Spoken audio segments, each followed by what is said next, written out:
Sir Walter Jones. Who is it? Sir Walter Jones. What's his name? Sir Walter Jones. Whose show is this? Sir Walter Jones. Who is it? Sir Walter Jones. Say it again. Sir Walter Jones. Who you with? Sir Walter Jones. One more again. Sir Walter Jones. The Sir Walter Jones Show. Co-host Alvin Carter. We are a Christian talk show in where we tackle all the hot topics in a believer's walk. Monday is Men's Night.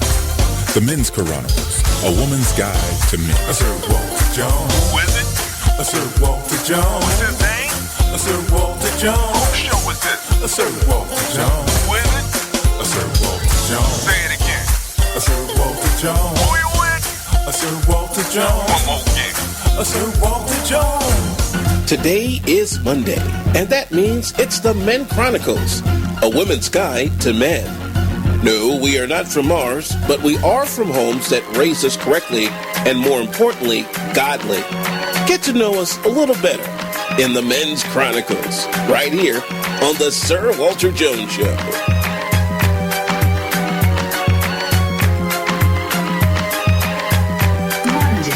Monday. Thank you for being a friend. Travel down the road and back again. Your heart is true. You're a pal and a confidant. And if you threw a party, you invited everyone you knew. You would see the biggest gift would be from me, and the card attached would say thank you for being a friend. And if you threw a party, you invited everyone you knew. You would see the biggest gift would be from me, and the card attached would say thank you for being a friend.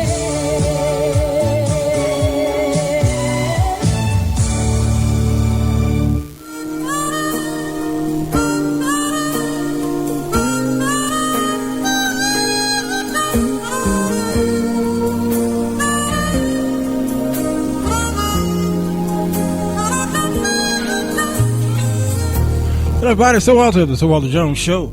I am he. Monday. Men's Chronicles, a women's guide to men. Oh boy. Welcome. It is Listeners Appreciation Day. The day was set aside for listeners who, they are the ones who choose our topics. And if you got a hot topic you want us to talk about, controversial, the more controversial, the better. Man. Why don't you hit me up on the Sir Walter Jones Show fan page on Facebook. Or you can hit me up Twitter, Sir Walter's Music. Why don't you do that? Or you can just inbox me on Facebook. Or go to SirWalterJones.com. I'm everywhere. You can find me anywhere. Or you can go to YouTube. Go to my channel, the Sir Walter Jones Show. Everywhere. Just holler out the window. Here. There is nowhere you cannot find me on social media. I'm there. I invented it. Like the vice president said he invented the internet. Who was that? Al Gore. Yeah, Al Gore said he invented the internet. So I invented social media. There you go. I got one up on him. The name of the show is called Love and Loyalty. Love and Loyalty. And it is a show that has been developed by our wonderful listeners, Demetria, Brand, Triplett, and Kenyatta, Umphrey. Hey, y'all, how y'all doing now? Umphrey. Love and happiness. Yeah, you get that first. What's it? How many is it? 1, 2, 3, 4, Is it 4? 5. 5? Is it 5 of them? Yep. 1, 2, 3, 4, 5. Bum, bum, bum. Is it? Oh, okay, It's we on can the- figure that out. Yep. I mean, It's 1, 2, 3, 4, 1, 2. And Is it? 3, 4 is on the The 3 of the. second, Bum, sure. bum, bum, bum, bum, bum. Oh, okay. All right, Umphrey. Yep.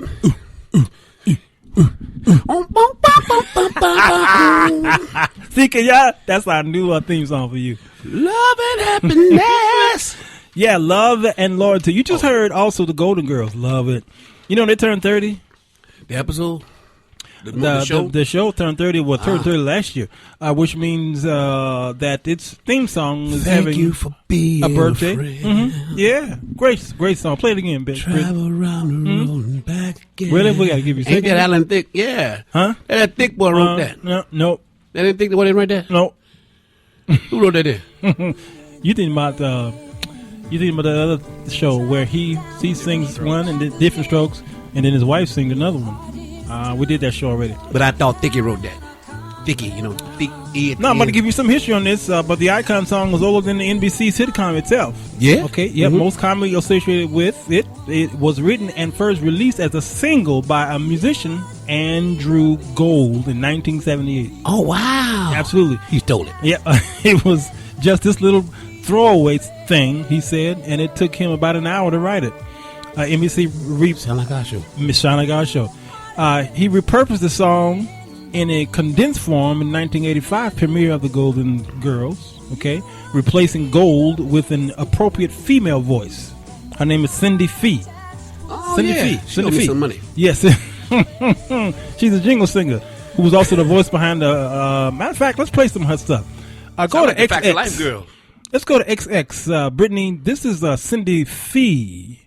She does the Hoover vacuum commercials back in the day.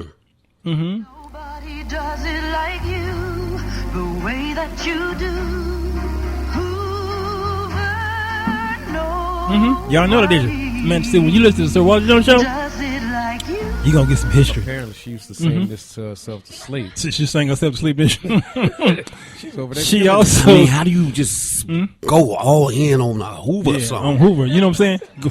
I guess it'll draw you in. Yeah, it will draw you in. All that suction All power. that Umphrey. That power to suck you in and everything. Let's go to X. She also did in 1988. We used to call her Girl Hoover. Girl Hoover. Yeah. She did the Pontiac commercials also. Get on your Pontiac and ride. You gotta go. You feel excitement.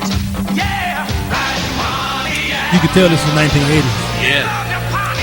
Big hair, Kiss, and Twisted Sister style.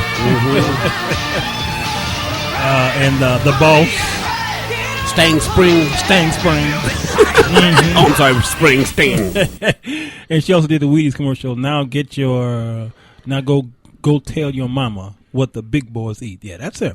That's great. So, yeah. Well, she was versatile. Yeah, she's Go very tell your versatile. mama what the sound big the boys same The big boys eat. Yeah. So that's So Cindy. is that what Caitlin? That's Cindy Fee. That's Cindy Fee. You mean Blue Cake? And I thought I'd do this as an opening because Katie Brew. to give you guys an understanding of the whole premise of the Golden Girls. Okay, they were. Is it 5 girls or 4? 3 girls and a mama. Okay, and None of them they- could be considered girls. they had All retired. they all retired and they all had issues that we all have today. Okay. A mean grumpy granny. Yep. A loose disgruntled and, divorced daughter. A freaky friend. Yes. And a dummy. and a dummy and a big dummy. Okay, from that little town called Orloff. Orloff. Yeah. So the lyrics. Oh, no, Mount Is it Mount Orloff or something like that. Yeah. Something. Yeah. Oh, that's what's the name? Rose. Rose. Yeah. Thank you for being a friend. Well, ain't but one left, right? Yeah, Betty White. Betty White's the last one Yeah. left. And now she's playing that same kind of role in that Cleveland show. Cleveland. Oh, yeah, Always Sunny. No, not Always Sunny. That show still running? Hot in Cleveland. Yeah. Hot in Cleveland is like another Golden Girl. Sure. And Betty White is playing the yeah, grumpy old lady now. But is it still running though? It's still running. Okay. It's still hot. Okay. Even though it's in Cleveland. Yeah, thank you for being a friend. Travel down the road and back again. Your heart is true. Your pal. A pal. And a And confidant. a confidant. Okay. And if you threw a party, And invited. everyone you ever knew, You will see the biggest gift would be, from me. and the card attached. Will say Thank you you for being a friend. That last line I always thought it said, and the heart attack was there. What was in the box? I thought that for 20 years. Man, Until so one when day. you open it up, boy, I tell you. And the heart attack was there. Okay. All the black men. Yeah, man, when we did this, when we did that. Yeah, remember? Okay, so let's go ahead and ask, find out what Demetria brand Triplett says. Okay, it says, Walter, what does it really mean, love and loyalty? It goes beyond male-female relationships. It affects us in every aspect of our lives. Family relationships, that means siblings and children and parents. Professionally, within the body of Christ, even in our neighborhoods we live. Am I truly my brother or sister's keeper? or is it only when it begins or when it benefits me and mine? Okay, more and more we're seeing a breakdown in our culture. At one point, there were certain codes that weren't broken in the black community. Man, we need to talk about that. Protect elderly children at all costs. What happened to us where it is now commonplace for children to bring harm on parents or prey on the elderly? Whew. That's a mouthful, man. Yeah. So let's pull out a couple of these and let's talk about it. Okay. Is there we know there's a love for all of these people, but is there a loyalty to them? For instance, well, let's see. Let's talk about, she mentioned siblings here. Brothers and sisters. Okay. Dwell on that for a couple of minutes. Is there a loyalty, and what kind of loyalty do we need with our brothers and sisters? Go. Well, first you have to define what loyalty is in contrast to what love is. What does love really mean? What does loyalty really mean? Loyalty means, am I undyingly supporting you? Or is loyalty, I'm with you up to a point? Up to a point. Okay. So what do we mean?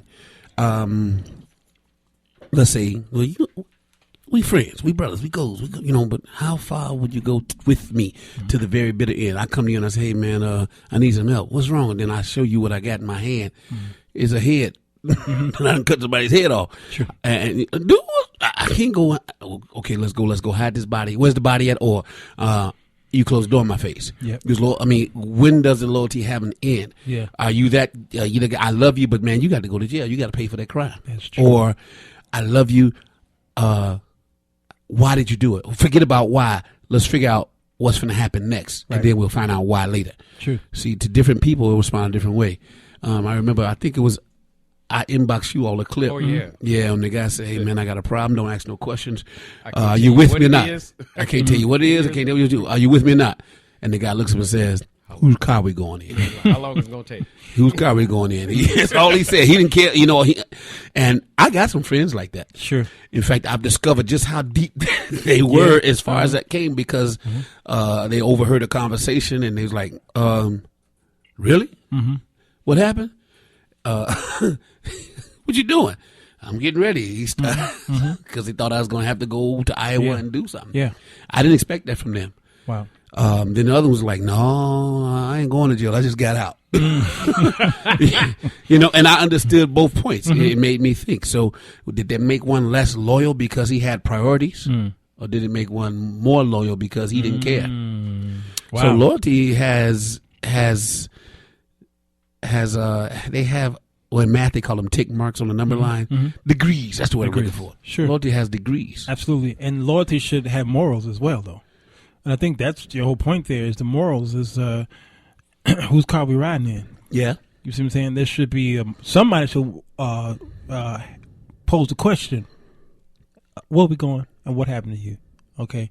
Oh, so y'all want to do that knowing that it's immoral? My loyalty says, I'm going to not do it because I'm loyal to keep you out of trouble. And I think it depends on who your friends are. Though. It depends on who the friends are, or it depends on the friend. Okay, let's say we got a guy that's in our crew that's always getting in trouble. Yeah. And wait a minute, no, I ain't even around you. Because 2 weeks ago, we just beat somebody up about you. Right. Or 2 weeks ago, we just bailed you out of jail. Right. But then someone who never gets in trouble, who always has everybody else's back, who never asked for help before. Sure. Says, I need y'all. I don't have no questions asked. I just need y'all to grow with me. I wouldn't be asking you if I knew you couldn't do this for me. I wouldn't be asking you if I didn't really need you. So then those degrees end up expanding because of the dependency upon who is that's making the request or putting in an exchange or making a withdrawal on their loyalty account. That's so true. Yeah, I understand that. I have two friends, actually both brothers. And the one that I've known the longest is the one I will go to last. Turn the mic up. In a... Is it on? Yes, sir. I have one is my oldest friend, and the other is his brother I met while I was in the Army. I met him like 10 years after the fact. I was like, but in a very critical situation, it's the brother I met in the military that I would go to first.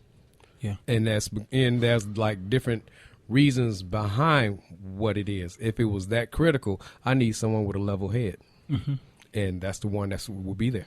Yeah, the Of level course, head. he's the one, but of course, he's the one that's also saying, "I need you to go with me and do something." It's just saying it that way. He would say his response would be, "How long are we going to be gone? Do I need to bring company, and where I meet you?"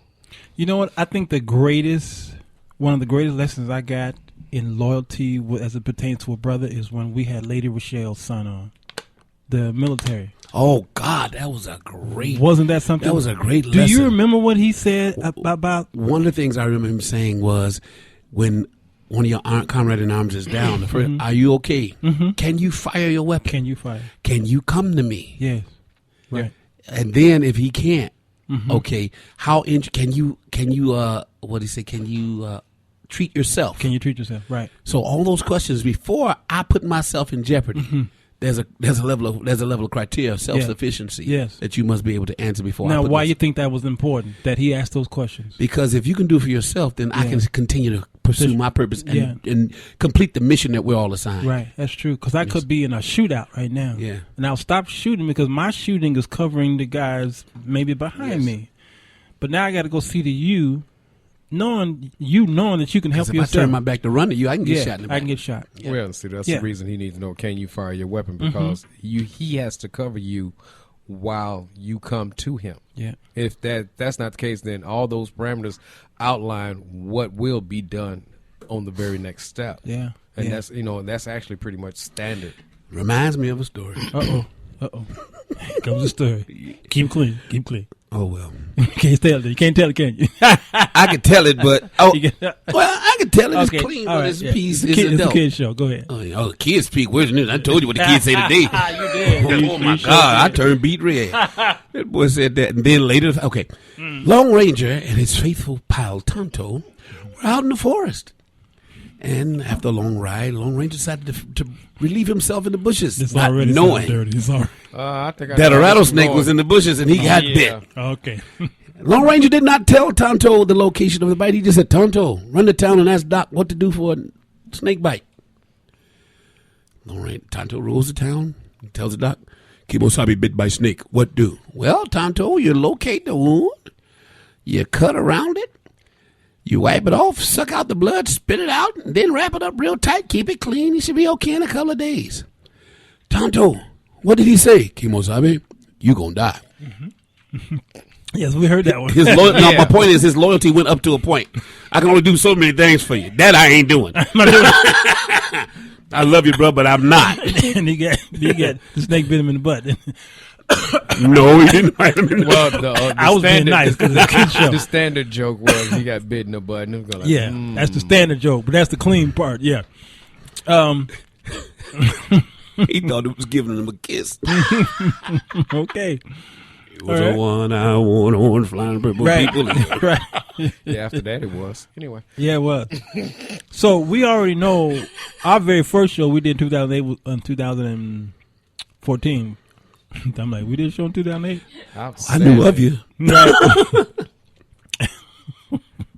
I was actually getting ready to get on the air 2008. It was the next year I was on the air, but I was in the air. you was in the air. You was flying. But we did a cheating show. Our very first show was Why Do Men Cheat? Why Do Men Cheat? The very first one. Oh, we started talking about them cakes. Them cakes. Mm-hmm. Oh boy, October 6th, I think it was 2014. Yeah. Donnell Don Hatter. Yep, he was our first guest. Okay, he came back the very anniversary of 1 year later. Very good. But so today is really not necessarily a cheating show. It's not about cheaters. Okay, we That's a different dynamic. That's a whole different dynamic. And see, men see loyalty differently than that. They won't see dipping out as unloyal. Matter of fact, let's go to this meme that somebody shared with me today. Oh, Lord. He in the room. Ain't that how y'all say in church? Lift He's your in the hands. room. He's in the He's in room. the room. Where you at? Where you at? Because I've been sick all week. Where you at? You wasn't in the room. You got here. It's 1, 2, 3, 4, 5, 6, 7, 8. There's about eight little topics here. He's in the room. On the left side, it says our surface understanding. This is about men. But on the right side, it's what that means in practice. Okay? All right. So on the left side, it says men need respect. Okay? That's the surface understanding. But in practicality, on the right, it says men would rather feel unloved than inadequate and disrespected. Help us out with that. Well, the fighter in us. Sure. Unlove would indicate, okay, you don't like me, I ain't got to like you. Right. At least I know where you're coming from. Yes. That is so true. But you will respect me. You have to respect me because that's what I was made out of. I can deal with you not loving me because I'm not built like you. In a sense, women are built to love. That's why God didn't have to keep reminding her. Yeah, that component. She's wired with that Yeah, component. she was naturally. born with that. We in and out of relationships, men. Okay, but that respect and expect, like who that says, In fact, if he gives you respect, he's giving you everything valuable. to him. everything he's got. Right. So you have to give him that respect, or you're not gonna get much. You can get the Actually, money if he respect respects you. Respect is man's love. Absolutely. So if you fussing at me and calling me saying what I did not do, and you talking to me in a way that I feel that you're disrespecting me, oh, trust me, either this relationship is over, or I'm going to treat you a little differently, and it won't be. You'll think that I don't really care, but my manhood, when you try to attack it and break it down, I'm going to act upon it sometimes unconsciously. Right. Yeah. So on the left side, it also says men are insecure. But on the right side, it says despite their in control exterior, men often feel as imposters and are insecure that their inadequacies will be discovered. That's how you determine insecurity. Yeah. Not his weakness or shyness, but when he projects to be something that he's not. And that's his defense mechanism. Because he's going to try to protect by nature. Yeah. So if he broke, he's going to put on his best suit. That's true. If he's weak, he's going to look like he's strong. Yeah. Yeah. I remember when I was recovering for surgery and I had to go outside and go to the gas station. One of my buddies like, look at you trying to walk hard so won't nobody try you, huh? I said, yeah, man, at least I can put the fear in them before they know. I didn't realize I was doing it. It was just something I do. Okay, I'm bearing myself up, girding myself up because I knew I was vulnerable. I had just been cut open. That's so true. Man, that's deep. I worked for a back in the dock where it was, where no matter what the weather is, whether it's really hot or really cold, I'm back there where the garbage is. That's the dock. And when a UPS truck pull up, if it's 20 degrees below, you lift that dock window and you unload that truck and you freeze to death. Doesn't matter.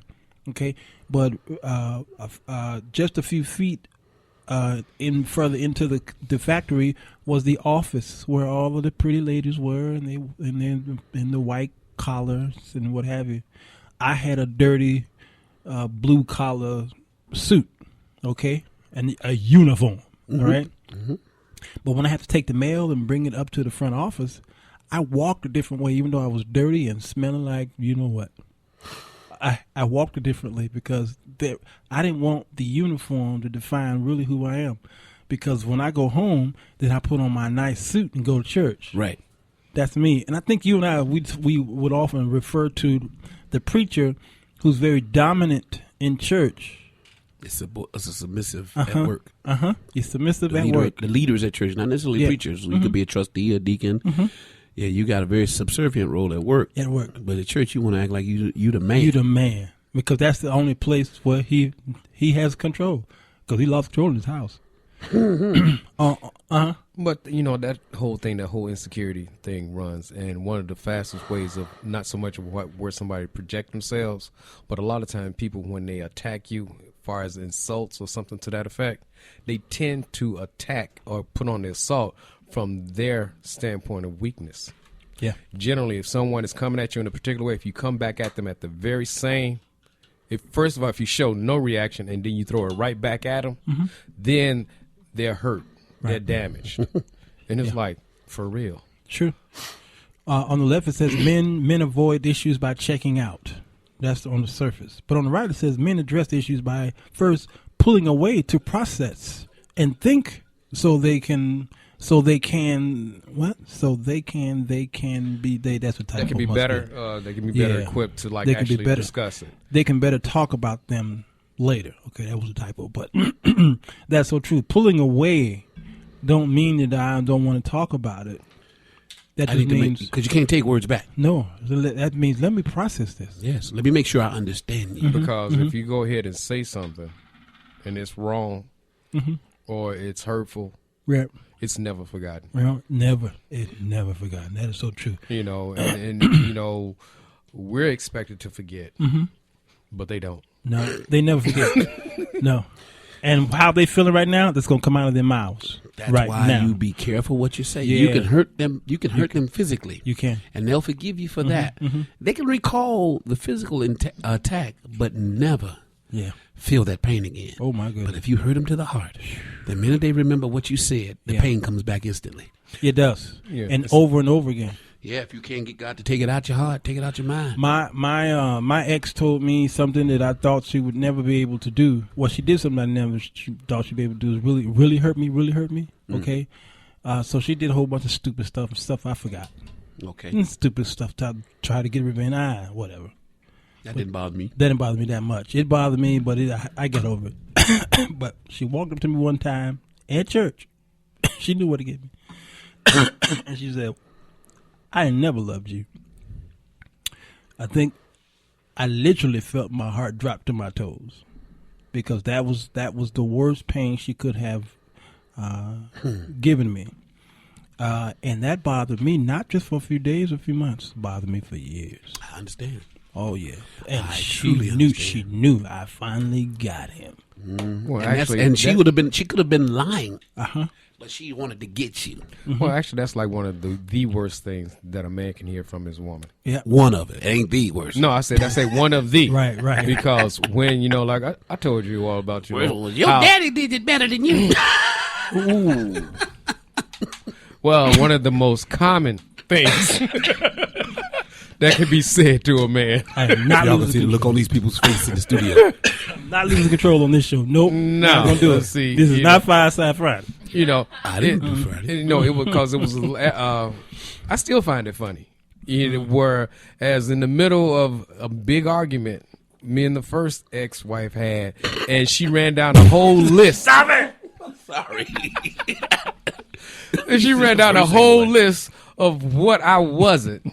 You know, you'll never beat. And it wasn't until she got to, and your art ain't either. Ooh. Oh, And out of everything, she ran me head to toe. But when she got to that, what you love the most. she struck me hard. Oh, I'm like, I know. hold Attack on, a now, man's wait a purpose, minute. and he will definitely. That's true. Definitely. So, all right, feel what's injured. that's right. So, what's the fourth wife gonna say? All right? What? Let's go. Okay, I need to go to this break. Don't. Let's see. Let me go to. We're going to 4:30, y'all, in the PM, Chicagoland area. I just want to continue to think about those in the East Coast, all these cities and states who had been shut down. Thousands of flights got canceled, but the people are coming back home, and there's so many streets and houses and what have you at disarray. I can't remember what the death count is. It's up there though. Yeah. I just can't. Well, we live in Chicago, and they're going through what we go through every year, pretty much. And some Chicago's like, well, yeah, come on, that's ridiculous. But if you've never gone through that before, 2 feet of snow in Chicago is a maybe one day You see what I'm saying? setback. But to a place, like Virginia and the Carolinas, yeah, shucks, that's that's too much. it's like a tornado or a tsunami. It really is. When we come back, we're going to read from Demetria and Kenyatta's comments on this subject, and we're going to play some music that's apropos to this particular subject. Okay, I want to hear Natalie Cole. I think one of the greatest songs she's ever sung, and she's sung some great songs. But this one here is called "More Than You'll Ever Know." I love you more than you'll ever know. From the Snowfall on the Sahara Project. It's a beautiful ditty here. Listen to it with me. Drink some tea, and we'll be back. So Roller Jones Show.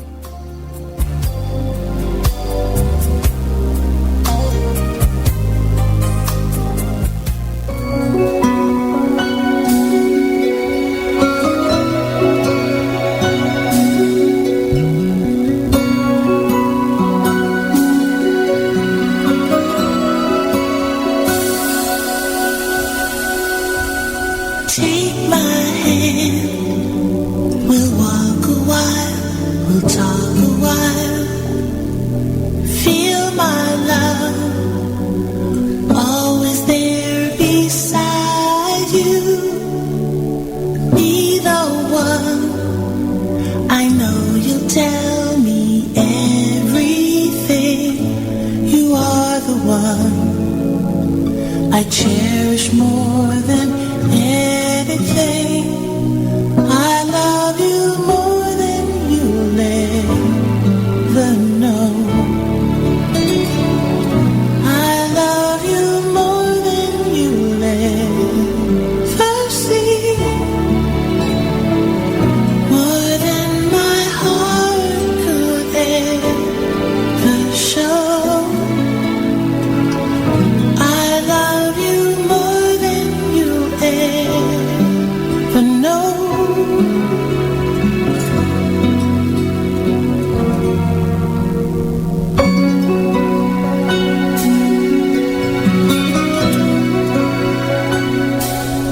Think of me and know that I believe in you. There'll always be this precious time together. With every tear, a love so strong, no words could ever say. A love to last forever. I love you more than you'll ever know. I love you more than you'll ever see. More than my heart could ever show. I love you more than you'll ever know.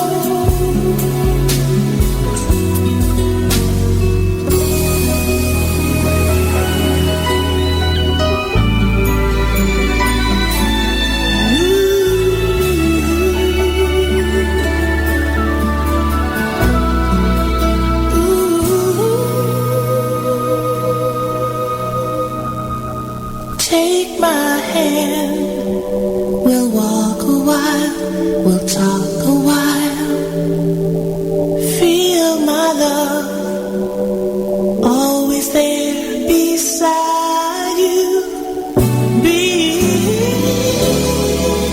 the one, I know you'll tell me everything. You are the one I cherish more than anything. I love you more than you'll ever know. I love you more than you'll ever see. More than my heart could ever show.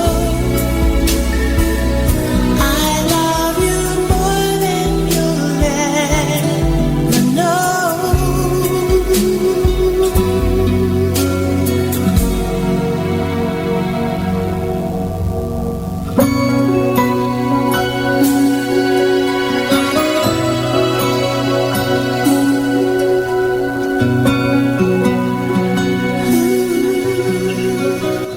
Natalie Cole, More Than You'll Ever Know, from the Snowfall on the Sahara Project, 1999. That's an oxymoron. Snowfall on the Sahara. And that's something, but it gets cold at night. Yeah, it gets very cold. It gets cold in the desert, but ain't no snow. Ain't no snow. It was released by Electric Entertainment Records, entertainment group, on June 11th, and it was written by Travis Tritt, the country boy. Yeah. I love you more than you ever know. Yeah, I listen to you at 99. Yeah, so I know you I'm do. a country Come friend. on, yes. Some good music. I've been listening to that station since the late 70s. Yeah, they got a new one now. Yeah, 95.5 is not country. Oh, wow. Ain't that something? Country in the 90s.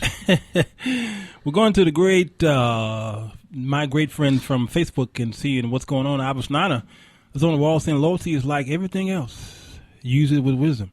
The problem is, again, some people don't understand the difference in loyalty and agreement. Oh, kaboom.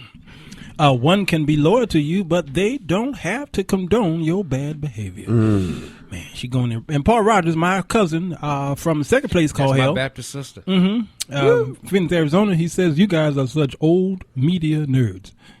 He's so right. He's right. And let me see. I think I see Jarita Halliburton on my fan page over here. She's messing around over there. And she says that this may be off the topic. Okay, should I read it now? Halliburton. Halliburton. Don't be starting no fights. Halliburton, don't start nothing with this boy. Wars and rumors of wars. She's asked her, why would a wealthy brother in Christ claim that God told him a certain sister was his future wife, and instead of trying to connect with that sister, that brother tells 10, 20 people at the church, causing jealousy, gossip, assumptions, and confusion. Brother telling that? Yeah, that's unusual for. Yeah, he wants some more, so he ain't gonna tell it. That's unless it was bad and she made him mad. Yeah, I wouldn't tell it. No, I wouldn't do it. So there's something up with that. That's sneaky. Yeah, or she told it and blamed it on him, and now he getting it. Right. Yeah, just connect with the sister. Just do it in secret. Matter of fact, nowadays pastors are telling people who are getting engaged, don't tell nobody. Who are even dating, don't tell nobody. Don't do it. Wait until you know the day you're going to get married, and then we'll announce they're getting married. Until some people are like, huh, they were dating? Yeah. It's kind of like dating at the job site. Yeah. Nobody needs to know. No, nobody has to know. Okay. All right. Let me go to where I said I was going to go. Like promises. Oh, who's that? Ain't that Whitney Houston's auntie or something like that? What's her name? Dionne Warwick. Dionne Warwick. She got a song called Promises. Yeah. I do the 80s song. You made me promises. Oh, okay. Boom, boom, boom. Yeah, you are. Yeah,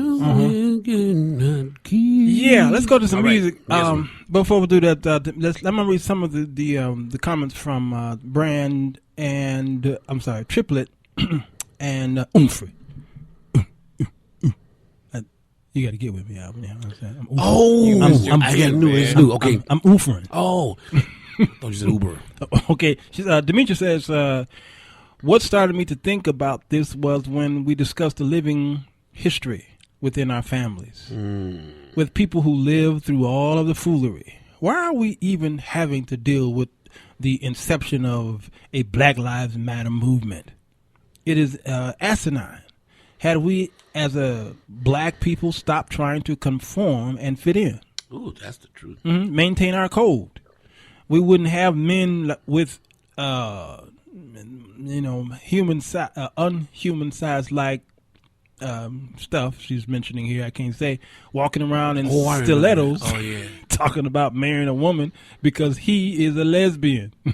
Sit down. yeah, nothing make you mad. We need to take our culture back before there was nothing left to reclaim. I cleaned that up for you, Demetria. How did I do, by the way? Kenyatta agreed with it. Of course she did. Apparently it was okay. From brothers walking around like a tripod Those had the blue with something, some the blue oyster. stilettos on. No, that was the intro to Love and Happiness. That one. Okay, I thought you This doing dude that. said tripod. Oh my God, Yes, he did. Let's go to A. Brittany. I ain't She said trying she didn't nothing. understand. I ain't tried no pod. I want no pod to that. Nope. Well, that's a good thing. Yeah. This is Got my own. you see this one? This is my iPod. See. Okay. Hey, this is Backstabbers, the OGs. Studio album, Philadelphia Soul Group. 1972. Oh boy, we're going there. Cousin Rogers, you talking about old school? Oh, we about to do that. Recording session for the album took place at Sigma Sound Studios, Philadelphia, 1972. What you say? Produced by Gamble and Huff. Them boys is bad. They sound like a drug team. Huff And Puff. and Gambling. And Bunny Sigler. Sound like Vegas. What they say? What they do? In your face. All the time they want to take your place. The backstabbers. They smiling in your face. All the time they want to take your place. The backstabbers. All you fellas who have someone and you really care.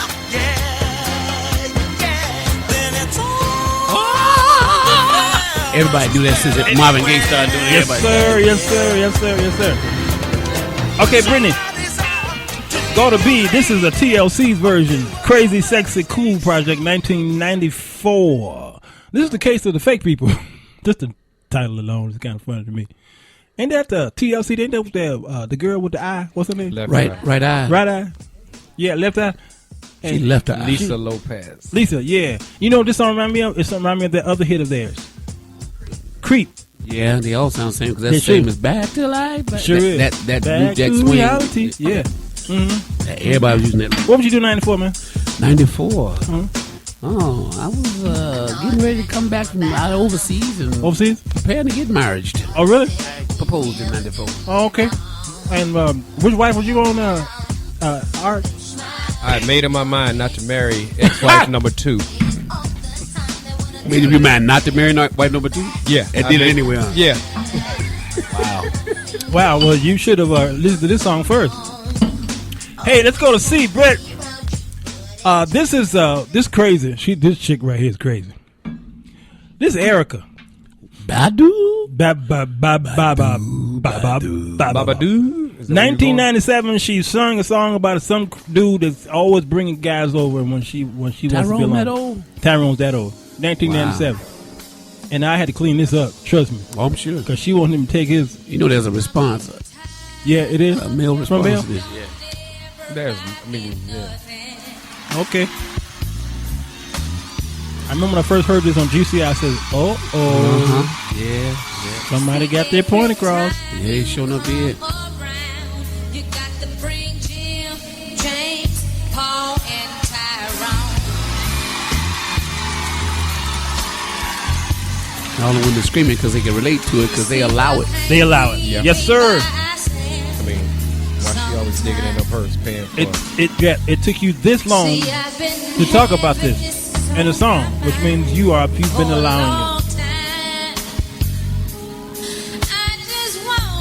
I just want to know what happened to the quality singing in the 90s. It just left. It left. It went out all the this door. half singing women, and they still out there, and the real women, somebody like Jennifer Hudson was a fluke that made it. Yes. Yes. Call K-A-W. Yeah. Call him. Okay, let's go to D, Britt. But you can't use my phone, so let's go to D on your phone. This is Houdini. 1984. I would say you went back. The group released Escape. Take me back to the project, which included 5 minutes of funk. The Freaks come out at night. I came out anytime. You know what I'm saying? Freaks are out now all 24 hours. It's dark somewhere. The album ended up being certified platinum by the RIAA, selling over 1 million albums. Friends, how many of you have them? Actually, One. I saw them in. Now you get better I saw diction them in with them than Indianapolis. that You do. What was it?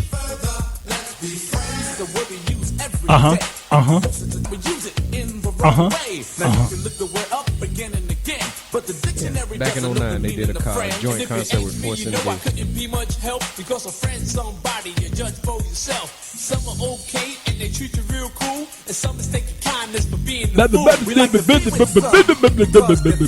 Okay, one of these days, the rap is going to die because I can't stand it.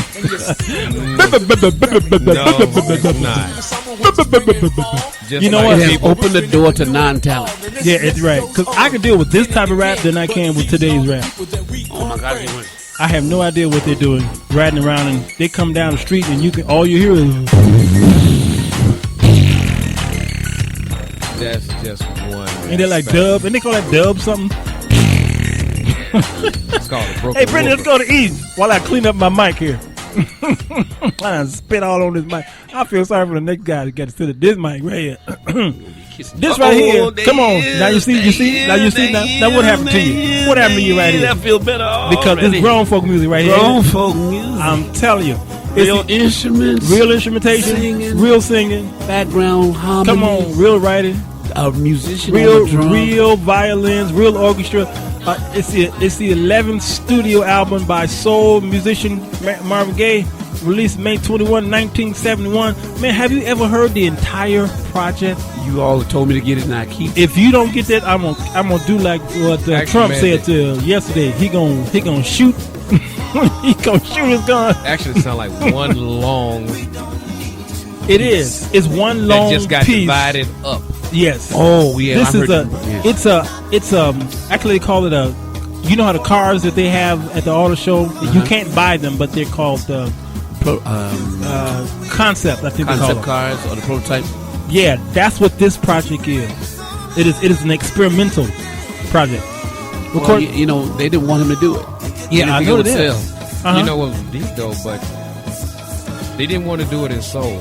But the white guys in rock have been doing concept pieces. Oh yeah, sure. At that time. The first Marvin Gaye album credited as being produced by the artist himself. What's going on is a unified concept album consisting of 9 songs, most of which lead into the next. It has also been categorized as a song cycle. The album ends on a reprise of the album's opening theme. The album is told from the point of view of a Vietnam War veteran returning to the country he had been fighting for and seeing only hatred, suffering, injustice. Gaye's introspective lyrics discuss themes of drug abuse, poverty, and the Vietnam War. He has also been credited with criticizing global warming before the public outcry against it even began. Ain't that something? Now Stevie Wonder did all his concept project was not Songs of Kid Christ per se, even though you can almost put it in there. Interventions. And Before Songs of Kid Intervention. Life. Before that, it was Songs in the Key. No, I'm sorry. It was called Plants. The Secret Life of Plants. Oh. The Secret Life of Plants. That was a concept. That was straight that concept. That had to be a soundtrack for a documentary. It was a Okay. soundtrack. Absolutely. Because I think "Someone You Love" came from that project. I think. Someone You Love and Ribbon in the Sky. No, not really. It is. No, you always say that. Stop lying. I ain't lying. It's on mine. Let's go to F, Brittany. Let's go to F, where Michael Jackson was a black boy. This is "I'll Be There." This not Mariah Carey? No. Mariah Carey. Although this made her a huge hit. Yeah. It was her biggest hit at that time. Yeah, matter of fact, they came together. They came together because they really didn't know what they were going to do, and that she said that night they just started singing, and they started singing this song, and they said, "Hey, let's just make this a recording," and it became the biggest hit ever. Ain't that something? Written by Barry Gordy, y'all know him, right? Hal Davis and the Willie Hutch, which resulted in U.S. #1 hit song. I love the harpsichord. That you hear in the back. Oh yeah, I hear it. The harpsichord. And listen to Jermaine. There's Jermaine. What happened to his voice? How come they? I'm sorry. I'm like Tito. Daddy gave y'all some hormone pills, so y'all still sound a little big. Yeah, I'm the only one who got my man voice. He was the last one to get his nose done. Yeah, too. yeah. He get his nose done. Yeah, he did. He got hit. Yeah, okay. yeah. But he kept the basic shape just small. He still was the best singer of all of them. Jermaine was hands down. He Yes. was a singer. Yes, he was. Yeah, Michael had a gimmick. Now. Yeah, I don't know what's going on now. Getting serious though. Let's go to G. Britt. This is probably, I don't know, one of the greatest duos. This is Whitney Houston and CeCe Winans. 1995. Now watch this. Now come back in on that, Brittany. Now watch this. Hit it again. Play it again. You ain't got to fade it. Play it again. What? See what happens there? They come right in on the chorus. That is not easy to do and have that kind of impact. And I think it's also listen to the mix in this thing. Yes. And the blend. In the whole blend thing. That's just beautiful. Babyface was genius. Huh? Who? Hey, Babyface do this? Babyface. Yeah, Babyface. Oh, you mean the writer? Babyface was genius. Oh, his production and well, this is arrangement, from Waiting to Excel. He did a lot of this. That whole project, man. The soundtrack to that movie was amazing. Oh my God, yes. Shoot. Oh, come on, man. And Toni Braxton. I gotta do a Toni Braxton show. I'm sorry, y'all, because she's worth a show on the Sir Wallace Jones show. She got a movie now. Just that woman right there. You know, I hate what happened with the whole. Yeah, I mean, he got a Jones for her. I've always had Jones for her. Always. Let's go to H. Count on me, something, I don't know the word. Through thick and thin. Okay. Ooh. Dang, was that Brittany? Brittany coming in. Puerto Ricans, boy, they know they have that. She Mexican. Oh. That's the wrong thing to say. You been never call him a Puerto Rican home. Hey, Holmes, Puerto Rican. Marvin and Tammy. Man, talk about some singers. Written by Nicholas Ashford. And guess who else? Simpson. Valerie, that's right. 1966. The Tamla Motown label. The composition was his first success. 1967. Because there ain't. Becoming a hit again in 1970 when recorded by former Supremes frontrunner Diana Ross. Which one you like the best? I like both of them, but for different reasons. Both of them equally? Yeah, because they both have different approaches. They did. I actually enjoy Ashford and Simpson doing it. That's right. They did it too. Yeah, you're Actually, right. it's kind of like when You're right. Hall & Oates did Every Time You Go Away. Yes, sir. Backed up by Eddie Kendricks and Yes, David sir. Ruffin. Yes, And you sir. like, Yes, sir. They wrote it. This is why I got that something little extra. Yeah, these songs here are just so related to the struggles that we go through in our relationships. Let's go to I, Brittany. This one here is Monica, not Lewinsky. She don't sing. She don't sing. That sucks. No, you didn't. For you, I will. This is when I be quiet. Need a smoke after that. When you're feeling lost, Sit on his hand. when you feel your world just seems tight, This is dedicated to you, Bill. Is a pop ballad written by Diane Warren, another great songwriter extraordinary, and performed by Monica. Its version was included on the soundtrack, the film Space Jam, which actually I think there's the anniversary for Space Jam, man. With Mac and Jordan. Mac and Jed. And Bugs Bunny. And it's reaching some kind of milestone. 25. It's got to be 20 years. 20 years. Yeah, 20.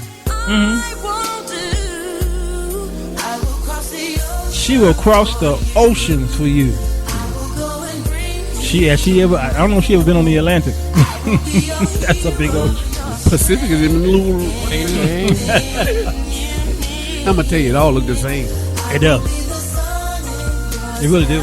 Yeah. It's blue water. It's just that on the Pacific, them Chinese gonna get you. On the Atlantic, Japanese gonna get you. You gonna get Vietnamese. Now if you're in the southern part, them islanders gonna get you. Nigganese. Cuba got you.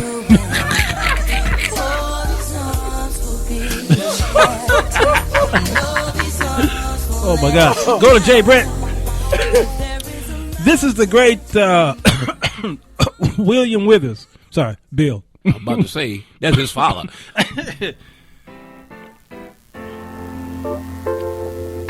This is a song that all white people love.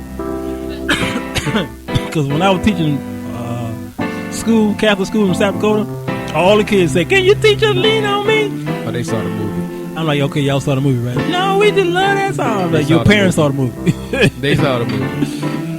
They wanted to hang out with Morgan Freeman. Morgan Freeman. Matter of fact, they called me Batman.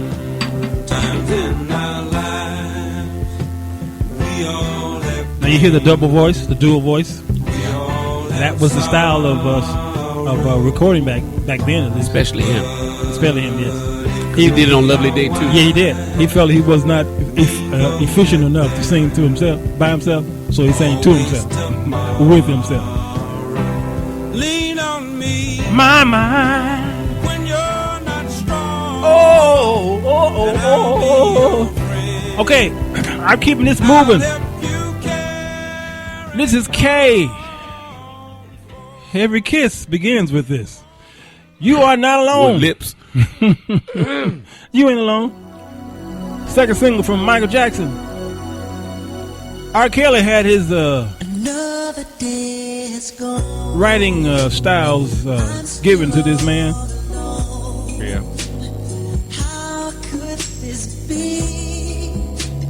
Oh yeah. It's in response to difficult times in the personal life. Hopefully he left them little girls alone. And I wasn't talking about Michael. He don't mess with little girls.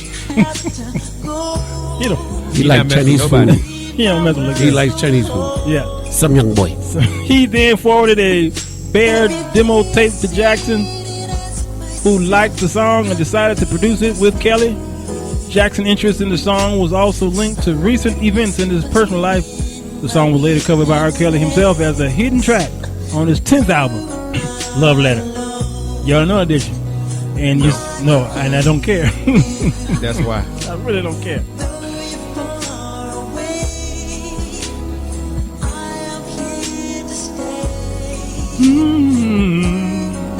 Oh, I am here with you.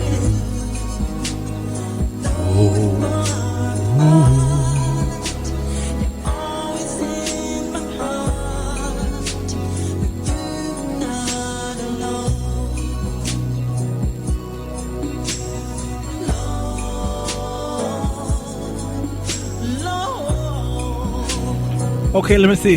Let's go to M. Last one.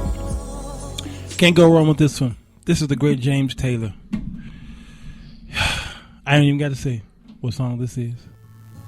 I ain't even got to say it. You got a friend. You see what I'm saying? I ain't even have to say it. Nah, it don't break my heart if you ain't got this song by EWF. When you're down. You ain't got EWF Devotion. I can't play every song dealing with friends, man. That's a 9-hour show. But Devotion.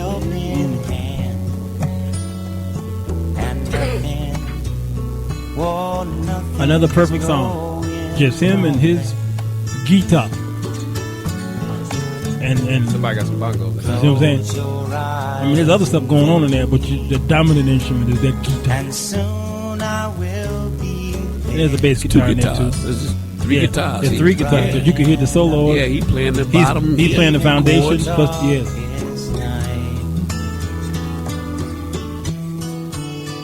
You just call. Yeah, it's about 3 guitars. I guess Brittany's telling me I gotta go to break. Man, that woman, that Brittany. All them Puerto Ricans are the same. Yeah. You gonna get in trouble, boy. She gonna hit you with a burrito. She gonna hit me with a burrito. Burrito and spare rib. Spare rib burrito. What you want on your taco? Okay. Yeah. Going to this another break here because we got some other little things that we need to do at 5:30. Bringing back some wonderful little bit we did back in the day when we had a successful radio show. Okay. I'll tell you about that in a minute. 5 o'clock in the PM in Chicagoland area, y'all. Dig out the snow, please. Dig out. I know y'all listen to me because you're stuck in the house. You can't go nowhere anyway if you're on the East Coast. So just keep listening. Trust me, it's going to get better. And Think about the heat. Yeah, think about the heat, and we're going to muffle Alvin's mouth until 5:30.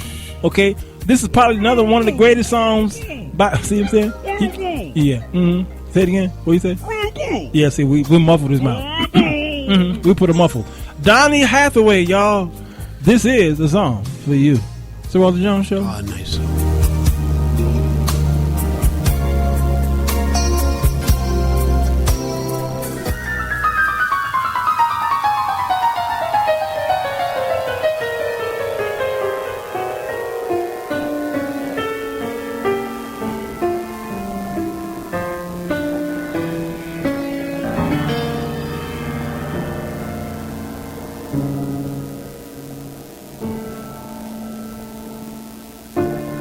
I've been so many places in my life and time. I've sung a lot of songs. I've made some bad rhymes. I've acted out my life in stages with 10,000 people watching. But we're alone now, and I'm singing this song to you. I know your image of me is what I hope to be.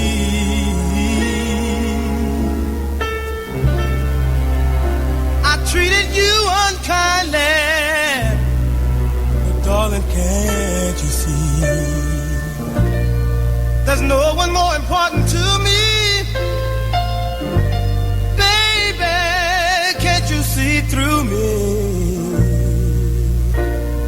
'cause we're alone now, and I'm singing this song to you. You taught me precious secrets of a true love, holding nothing.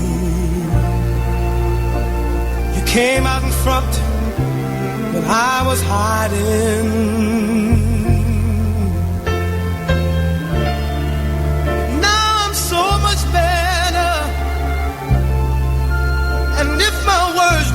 Come together, listen to the melody, 'cause my love is in there hiding.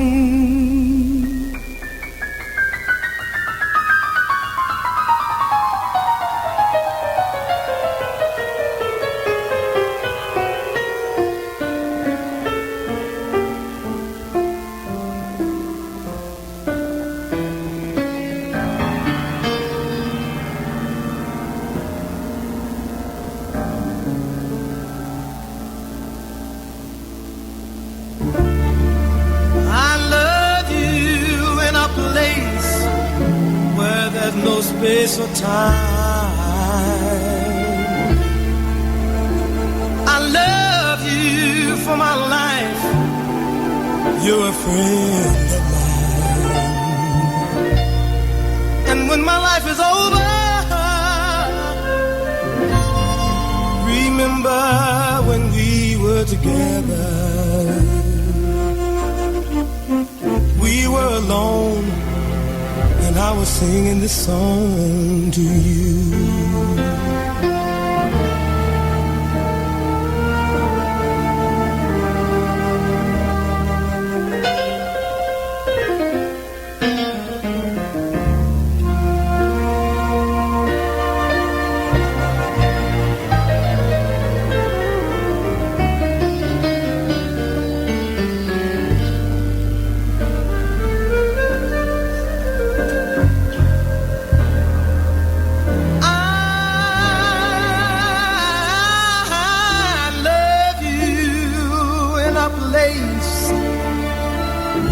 Where there's no space or time. I love you for my life. You're a friend of mine.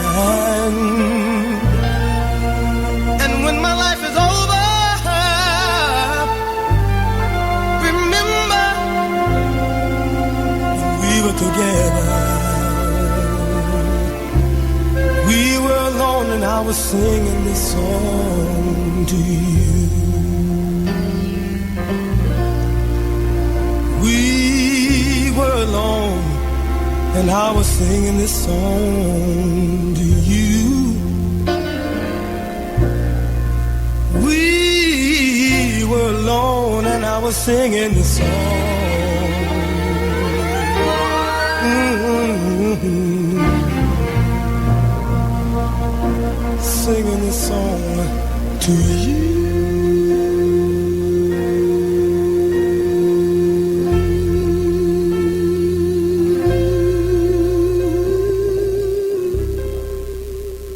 The following show is paid programming and does not necessarily express the views and opinions of Urban Broadcast Media and its subsidiaries. Thank you for listening to UBM Praise.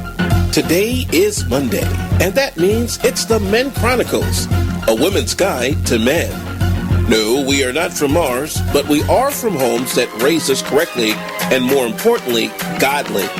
Get to know us a little better in the Men's Chronicles, right here on the Sir Walter Jones Show.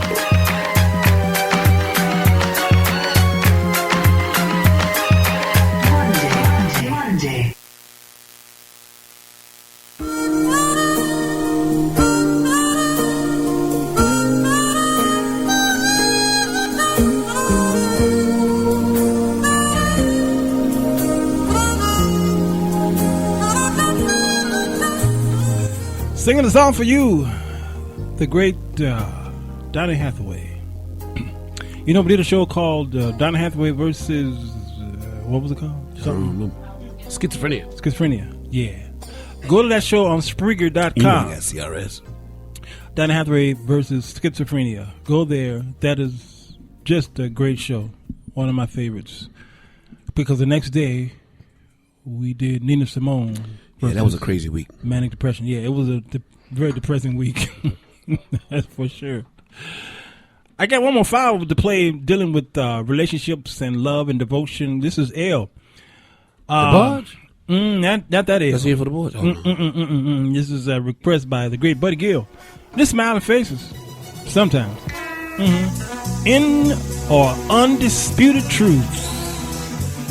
You got this and they got devotion. 71. Man. Yes, sir. Written by Norman Whitfield and Barrett Strong for a Motown label. It was originally recorded by Temptations in 1971. Yep. Producer Norman Whitfield had the song re-recorded by the Undisputed Truth the same year, resulting in a number 1 or number 3, that is, Billboard Hot 100 position for the group. It was only top 40 single released by the Undisputed Truth and was included on their debut album, The Undisputed Truth. Smiling face.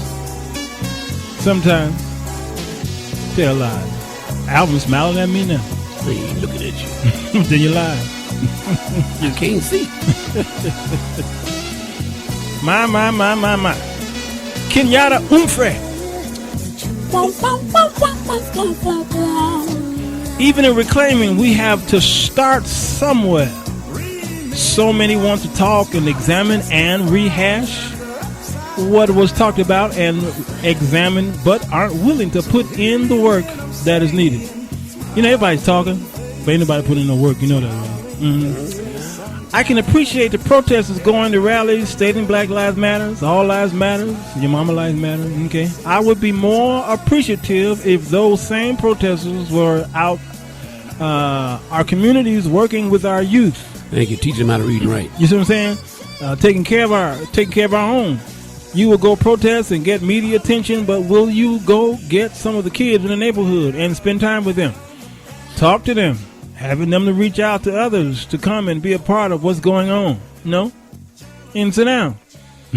Because you're not part of the solution. People can talk till they're blue, but without work, it's just words. That was from the great Kiki Umphrey. You know, it might be Umphrey, but I don't like that. I like Umphrey. You gotta put that Tomato, potato. Oprah's jealous. She's jealous. Oprah jealous. Oprah, what's Oprah's last name? Oprah Wolfer. Okay, Wolfer. Wolfer. And then Demetria responds. Y'all like, where's all these responses coming from? It don't matter. She said, right. Which takes me back. Love brought me back. Love brought me back. Love brought me back. It brought me back. Love brought me back. It brought me back. Oh. Notice the Baptist stayed out of that. You the Baptist, you could DJ Rogers is more Baptist than you ever. DJ Rogers is so bad. No, I'm talking about the two of you. He started the Baptist ministries. Yep.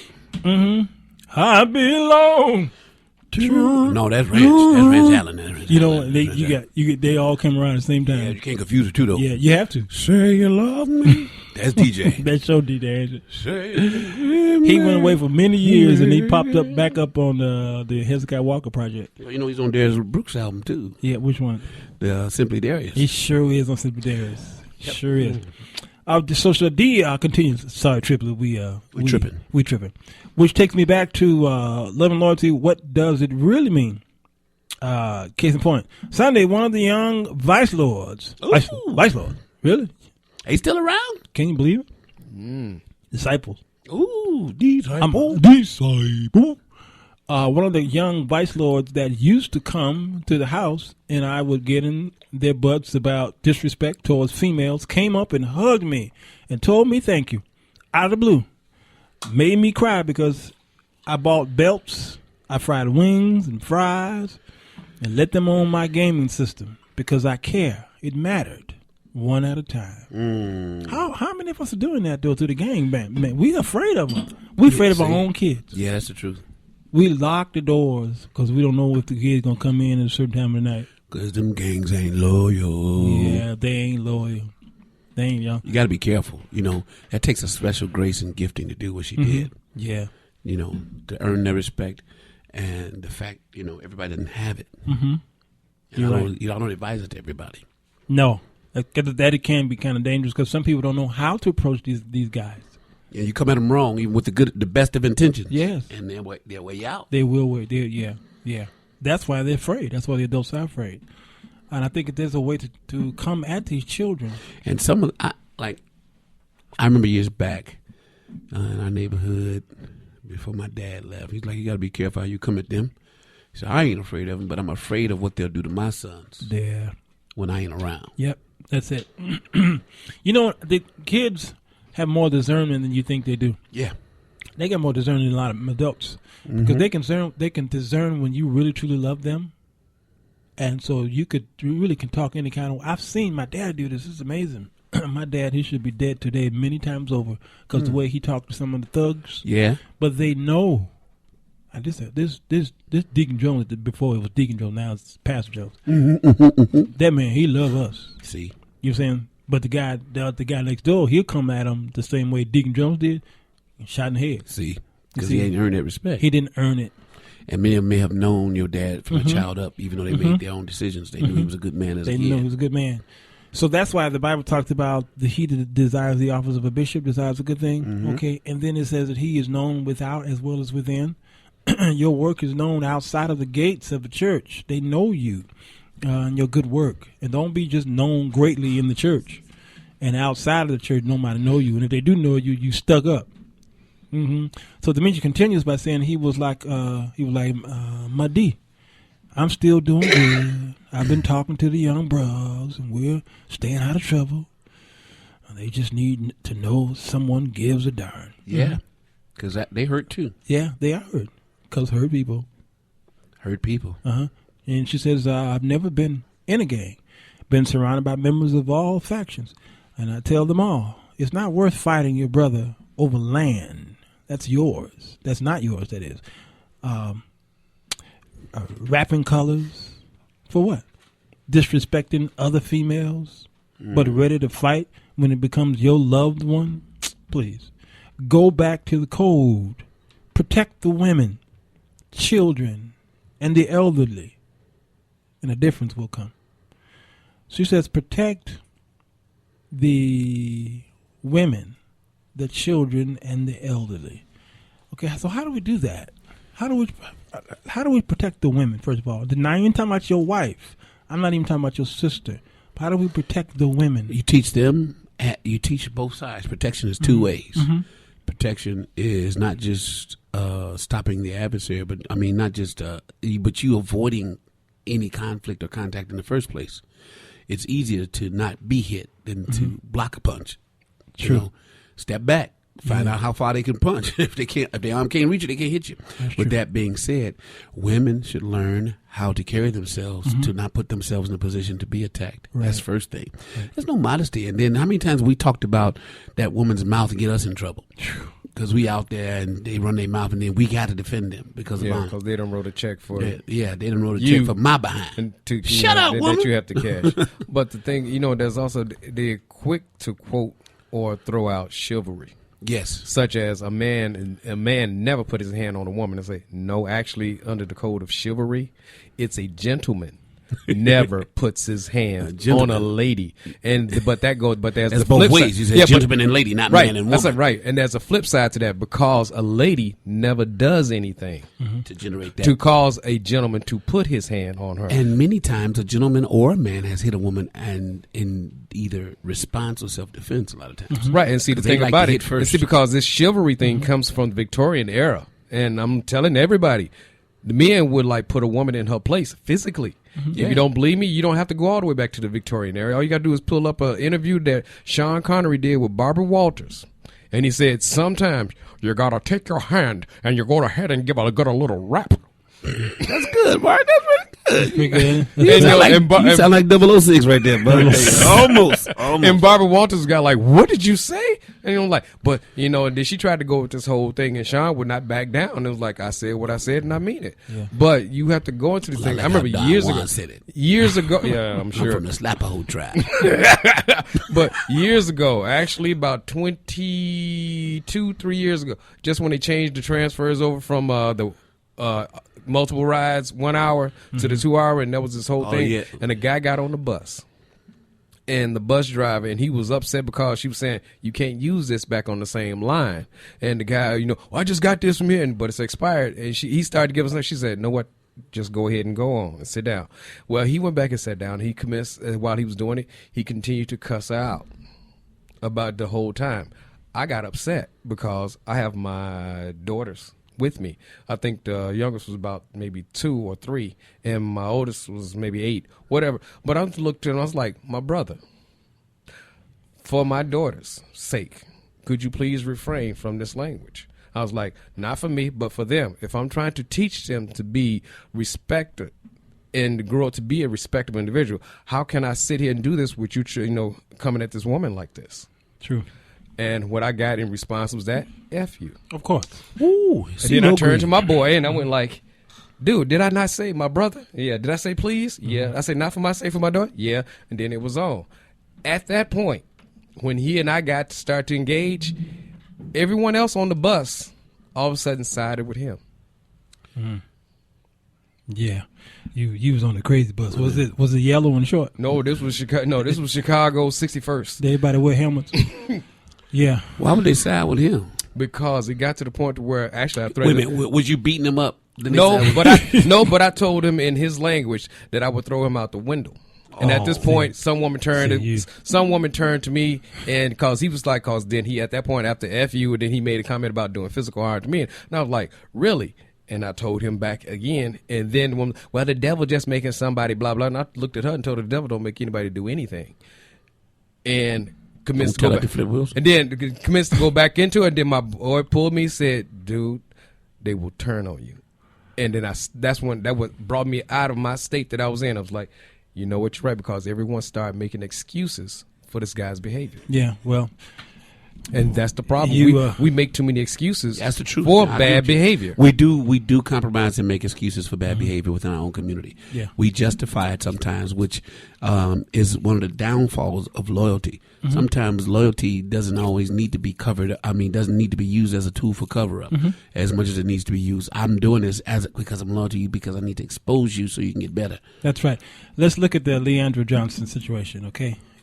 Just this week, she was naked on Periscope. Okay, she either was high. Of course, she don't need to be high because this is really her normal behavior, whether she's drinking or high on something or what have you. So I'm watching this Periscope, and then you can see her topless, all right? And she ain't saying nothing. And you can see the comments going back and forth in Periscope, and people are saying, hey, this is so-and-so from Chicago. Hey, I like this song. Can you sing so-so? They asking her, can you sing this? Can you sing that? And she's not saying nothing. And then somebody must have said something. She said, okay. And then she laid in the bed and covered her top up, all right? And I'm saying to myself, loyalty. Who the heck is she married to, first of all? This man never says nothing. He's a silent partner. This is her husband, okay? That we know of. That we know of, true. All right? Because the first Periscope fiasco, we did see him, all right? And we heard the kids, what have you, and she said, y'all go away. And they went away. And she went on doing her thing. And I said to myself, why aren't the family coming forth? Why aren't they saying, I don't care if it's a sibling. And here's the point of the show here. The siblings ain't saying nothing. Of course, the parents ain't saying nothing. The husband ain't saying nothing. Her own church family, they ain't saying nothing. Of course, they're part of her church, so of course they're going to protect her to the very end. So I think the loyalty also as far as the church house is concerned. How are we being loyal in our church as far as when the deacon act a fool, when the minister of music act a fool, the soloists act a fool, it embarrasses all. What do we say, or do we ignore it because we need that organ player? No, anybody's replaceable. Yeah, because if they act, anybody's replaceable because if they act a fool at the wrong time and they lose life, you're gonna replace them. You will. I can guarantee you Or that. at least they get injured, they're in the hospital, you're going to replace them. Sometimes people remain silent because they know that the foolishness that they're at that particular point will escalate even that much greater. Yeah. And it's like they're calling themselves choosing the lesser of two evils. But at some point in time, you just got to bear down and deal with it. You got to face the storm, put your head down and keep it moving. Yeah, it's sad. The great Albert Carter says we're living in a generation of no whooping. Timeout has created this craziness. Timeout, please. Knockout. You know what I'm saying?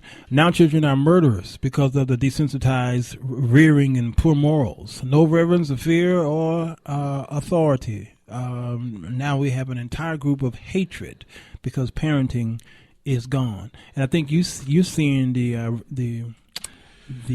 evidence of the non-parenting as Just a teacher. Today, I saw the most heart-wrenching case. I guess an uncle must have taken custody of some kids. So you have a whole group of kids who have not ever been in school.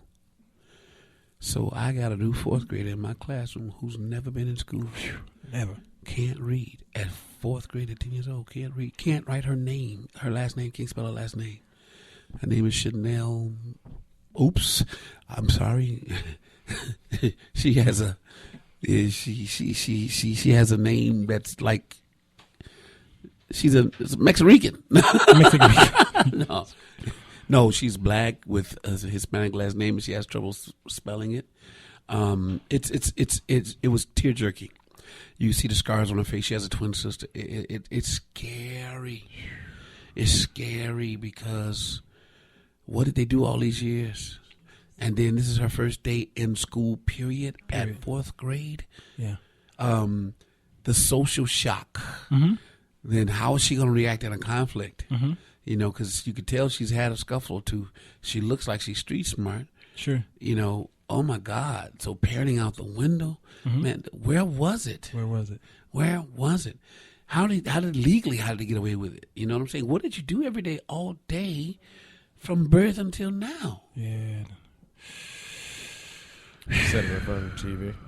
I don't know. Well, you can learn to read in front of TV something. Yeah, well, you can if you have the incentive to do it or if you have the drive. My oldest grandson taught himself to read and spell at 4 years of age, just from watching Sesame Street. Now, his sister that's 2 years younger than him, she wanted no parts of it. You know, he would sit there and try to get her to go through and she just repeat what he was saying, go like, yeah, whatever. But now that they're older, his reading is phenomenal. Hers is okay, but her math is outstanding. Okay. Well, that's you know, so it's like I taught myself to read, so to speak. Yeah, it's really. I won't say taught myself. I picked it up. Sure. Well, if you put the principles and everything, correct you and you ask questions, they teach you. My thing is, how do you not know the simple, basic 3-letter words? I can't fathom. I can't imagine. I never thought. And see, this goes back to last week's conversation. You know, how can you be illiterate in this day and age? Yeah. Unless there's some neglect on an adult's part. Yeah. Ken Grant says, in my most humble opinion, in this Christian journey, there are two words that shake marriage, folks, and that is loyalty and forsake. For all of you Bible readers, you cannot have loyalty unless you have forsaken those under your spouse. For example, running to family to handle your responsibilities, that is, not letting go of your long-time friendships, materialistic things, and your career. These things, in my opinion, stand in the way of loyalty. So, if a hairdo, traditional club night, sport night, tea night, best friend night has been put in the way, there can be no true loyalty. This is for the married folks. He's saying here, single folks, it's a whole different show that doesn't deal directly with marriage. How can two married folks walk lest they agree? There has to be a true understanding between spouses to get an understanding of loyalty, and true loyalty will be revealed in heaven or in hell. That's so true. Not on earth, because we live in a sin-filled world full of temptation. Tweet. That's Ken Grant. That's obviously Carter's greatest friend, by the way. Your cousin. He sure is my cousin. Brandon McCord, I think she was referring to Art Lewis's comment earlier. She says, "Oh my God, he's preaching. Will you all please do a show on the man or the gentleman putting his hand on a woman? There are stipulations to that rule. Sometimes it's appropriate." Ooh, yeah, it's appropriate sometimes. Come here, girl, and put my hand. You see what I'm saying? That's the only time I'm gonna put my hand. You have to go ahead and touch me in the morning. That's the only time I'm gonna put my hand on a woman. I will never ever lift my hands to slap, hit, if I shove. got to hit you, I ain't got to be with if you. I have got to, to I walk can't. away. I have to walk away. There's no way I would ever do that. I've seen it done, and it seemed like the woman got in place and obeyed, and they stayed in relationships. That ain't the one I want to be in. I don't. Y'all run your house the way you do. If it works for you, well, go ahead, boo boo. But never in my house, ever. Listen, my first name is Al. Yeah, I love to eat grits, but I don't ever want to wear them. I don't ever want to wear it. Have you ever seen? Have you ever seen hot grits on a black body, a black warm body? I've seen them on a black skillet. Oh my God! I tried to frown before. Well, you know what? Al was like stupid in that sense. He forgot where he came from. Yeah, he must have. You don't do no antics like that. And then, why don't you go to sleep? Or why don't you go ahead and take a shower? Mm-hmm. For real? Yeah. The next day. Now the book says, I call it being raised by wolves. Absolutely. That's the perfect example. Demetria Triplett, yeah, they were raised by wolves. They have to be. No, actually, wolves take care of the pack. Yeah, well, that is true. That's a good. That is true. Yeah, they do right. take care of the wolves. pack. Are very, they have a very strong sense of family and unity, That's the whole true. 9 yards. Well, let me put it the this way. strongest pulls up the rear. That is so true, but until it's time to eat. Yes. You ever seen lions and tigers? Well, yeah. Those are different than wolves. And bears? Oh, my. Yeah, wolves hunt in pack. Yeah, they'll go That's to the my thing, point. and they will divide up. They will divide up. Yes. With the kill. Now, tiger and lion, no, you on your own. In fact, lions are lazy. They wait for the hyena to kill, and then they go chase it away. Okay, I watched National Geographic quite a bit. Okay, too. And which makes me a doctorate at it. Okay. We only got masters, and bachelors. He got the doctorate. Okay, go ahead. I'm in between. I got my masters and my beta. And if you see them eating, see they're together when they're hunting. But when it comes time to eat, there is a pecking order, and the one at the bottom of the pecking order is not allowed to touch that food until they're done. That's my whole point. I think the wolves is a great analogy. Daddy get the big piece of chicken. Yes, sir. Yes, because sir. Daddy had to go out there and work and do so forth and so on. I mean, that used to be that setup, and why it was like in the South, kids ate last because those who go out to the field and work hardy, they had to sustain, get sustenance to keep that body up in order to work for the whole. Demetria says, I'm a firm believer. If a woman puts herself in a man's place, she needs to deal with the repercussions of her actions. Women shouldn't hit men just like men shouldn't hit women. I like that first part especially. You put you put yourself in a man's place and you get hit like a man. That's because you wanted it. You wanted it. You want to be like a man? Go ahead. Like Earl Carter says, bleeding out of you. No, you're not gonna let this show get out of control. You're not gonna do it. Average 9 says, not only who is she married to, but I'm more concerned about her followers. She talking about DeAndre Johnson. Y'all go to my video. It's long, but it's prophetic. Oh my God, them followers is say, go ahead. Get naked. Yeah, go ahead, girl. What purpose did it serve? It served absolutely. Well, the purpose is. I mean, what possible? I didn't bother to watch it after I started seeing comments online on other posts, and I read the article about it. I was like, I got better things to do in my time. I got some brand let me look at it. Okay. It is papers degree. It's 5:30 in the p.m. We're going back to doing controversial corner. That is from the Controversial Carter. It's a show. It is a bit that we did back last year. Hadn't done it in about 6 months now. At least it's been a long time. So we ain't controversial no more. No, right. We re-implementing it because what we used to do was after that we started doing songs at 5:30. All right, we cut out the songs. We talked over the 5:30 break, but now we bring it back. Controversial Corner, one of my favorite bits of the week at that time of day, 5:30. Okay, all right, and got to get out of here and come back though. Don't go nowhere, y'all. We ain't go. Still Walter Jones Show. Politics, doctrine, current events.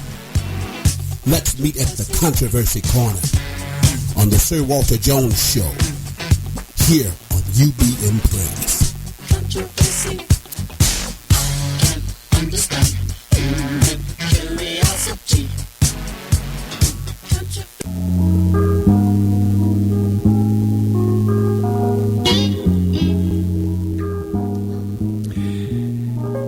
Hey everybody, this is Keep It Real Carter here at the intersection of controversy and love and loyalty. Love, loyalty. Many people confuse the two. They also confuse it with passion and that sense of irresistibility that they can't go without. But oftentimes when times get rough and hard, love and loyalty get tested. One person wrote, "Is love and loyalty a friend or an enemy to one another?" Another person asked the question, "Can they exist separately or are they required together to make it work?" Well, I have my own take on it. It's a double-edged sword. And too many times people confuse or use love and loyalty until it gets to a place of discomfort. If it's uncomfortable and you're no longer loyalty, you were never in love. If it was uncomfortable, you were no longer loving or loyal. You was just trying to have a good time. And it doesn't have to be sexual. It can just be a mutual kinship and friendship. Oh God, and I don't even talk about family and loyalty. You got to have loyalty in order for family to strive, to survive, because there's going to be strife in family because that's just how life goes. What do you say? Stop treating people, even though they may be fruity, stop treating them like pieces of fruit. What do you mean by that? People treat people like oranges. They peel it, consume the insides, and then throw the peel away. You can't do that to people. Why? Because all we really want to do is exchange services or support for services or support. But love and loyalty is unconditional. It's devotion. It's instruction and inspiration. Love and loyalty. It's that wonderful chemistry, that combo, that 1-2 punch that makes the world go round. It's loves and loyalty. They're not enemies, they're friends. So they should not conflict with one another, but they should motivate the other.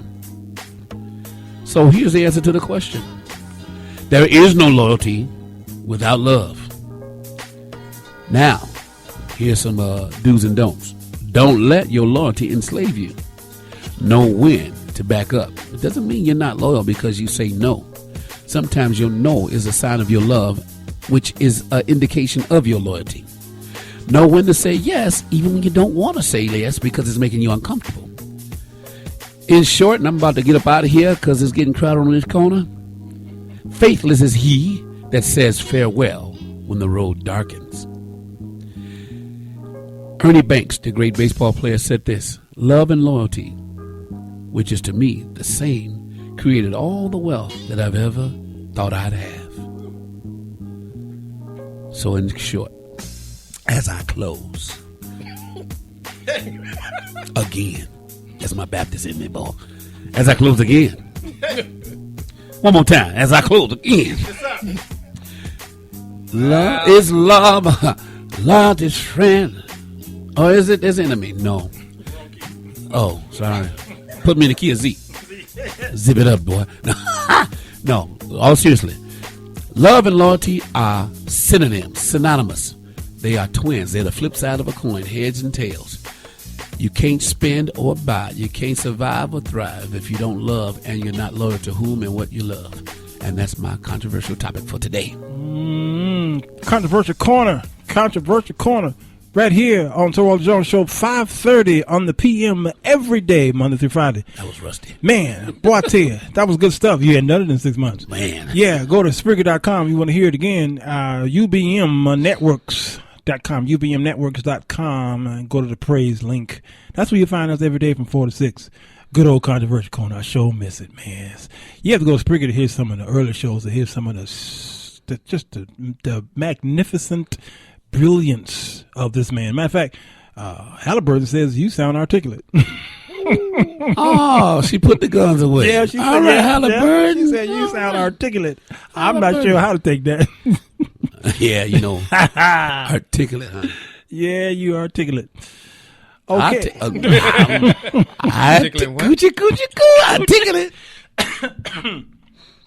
Okay. Let's see. Go back to my hemisphere over here. Because I got rid of the hemisphere. Oh. This is hemisphere. This is the hemisphere right now because men are more intelligent. See what I'm saying? That's right. Tell the truth. Yeah, I tell the truth, shame the devil. There's a show called Lucifer coming on. Yeah, I saw that. Yeah, I don't know if I and want to watch there's a it. backstory because I heard something said. The character Lucifer said, "What? You gonna tell my father?" Yeah, and I got my interest. So yeah. What are you suggesting? What are you suggesting? I always wanted Exactly. to see just how they line it up. Yeah. Because Actually, it's funny how they line up the demonic accurately Mm-hmm. in the Bible, but they line up the divine wrong. Yeah. Wow. Boom. Well, yeah, this one is actually a comic book from back It's in a the comic 80s. book, yeah. Yeah, and actually what it is, Lucifer has packed up shop Mm-hmm. in And he hell. moved to L.A. You know, Yeah. packed up shop in hell, gave the keys over to two other angels. Yeah. I quit, I'm done. And I got a antique shop or something on the west side. Yeah, that's pretty much what it is. Let's see. Da-da-da-booty-boo. Also, let's see. Alvin Carter also continues writing here. He's here and he's writing. I'm not sure. I'm getting a double hit of the brilliancy of Dr. Carter. Thank you very much. Kids are given, you say, IEPs, individual educational plan, in school when many needed GAWs. Good. I was mad. Good A whoopings. Yes. Okay, I got you. All right. If you didn't study, you got your butt beat. If you failed, it wasn't the teacher's fault; it was the students. And now those overmothered, underfathered boys chasing after those underfathered and tolerating mothered girls are being confused, abused, and misused to create these generations of wayward people. Love is important. Time is important. But we have to become responsible as well. Can you believe he said that? I'm shocked I said it too. You I know must what I'm have saying? been mad. You was upset. Can you be mad tomorrow? Demetria Triplett says, right, more paperwork, less accountability. I have no children. You know what? That's funny she should say that. More paperwork, less accountability. You know why? Because the Chicago police just implemented a new paperwork thing where if they pull you over for whatever, it used to be that little card that they would fill out. Yeah, little ticket and everything. Yeah, not no more. They got like this big report that they have to fill out. It takes them a long time to fill it out. And so now what's happening is cops are not pulling folks over no more. Oh man, you got to be doing 95 miles an hour. I ain't pulling you over there. And you ran the stop like, hey, be careful next time. Right. You know what I'm saying? If you do it again, I got to fill this fill out. out that. Oh, it's gonna be something. Catch 22 because they're not pulling over these suspicious kids anymore. They say for what? It's gonna take me a long time to fill this out. So they say the crime is going up probably because of that. I don't know if that's true. How can crime go up if they can't record it? You see what I'm saying? How would they put the data in it if I they think can't they're record looking it? at they think it's a preventive situation. But all that I understand that, but the information that they project is all based upon. It should be based upon data. It should be based upon reports that are written up.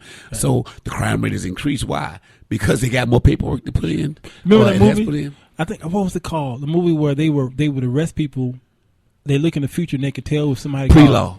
No, that was the subject. No, precognitive. But it was a Tom Cruise movie. Tom Cruise, and they made a TV show of it too. They will arrest you before you did the crime. Minority Report. That's it. I knew the nerd would know. Yes.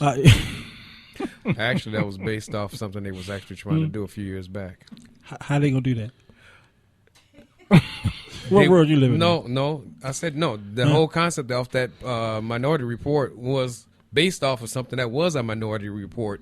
They was trying to go ahead and predict from where people began. They was doing a whole study on right, and they was actually trying to implement be a victim of that. Yep. Yeah. Because I remember a friend of mine worked in juvenile records, and they saw my sister's and my brother's report, and they started a file on me. They started a file on me. They said, "Let me see who I found." They said, "You got a file?" And they read it. Oh, they said by the time you turn 15, you'll be a resident here based upon what my siblings have done. I said, I ain't met more bit of that building.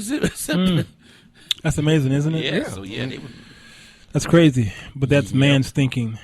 Demetria, no, let's see, Buddy Kill says, without going back to read all of the previous comments, he says, I worked at a high school in my city for 10 years.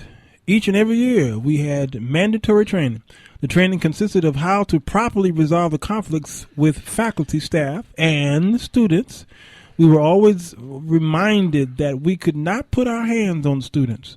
In many cases, I understood this because I had 2 kids, and God forbid any adult should put their hands on my kids the wrong way.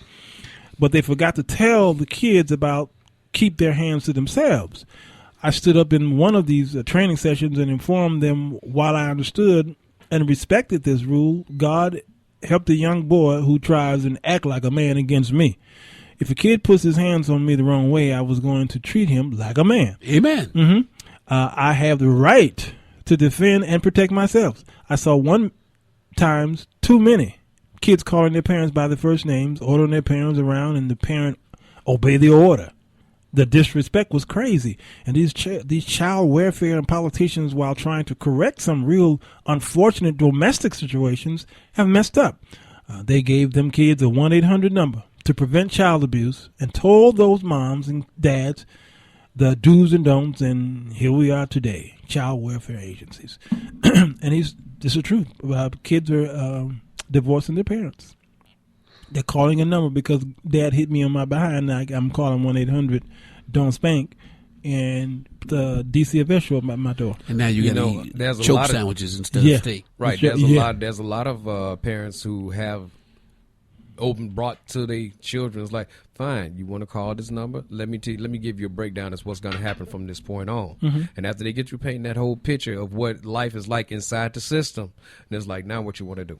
Yeah. See, but you have some other ones that just get totally frightened off of the whole thing. Like, if you want, I've known some parents who actually stood in court and told the judge, you might as well take them now because as soon as we get out of here. Yeah. Oh, absolutely. That's why I say my dog is the most loyal entity in my entire life. Okay. And there's some people who've been loyal, but none like my dog. Iris is loyal.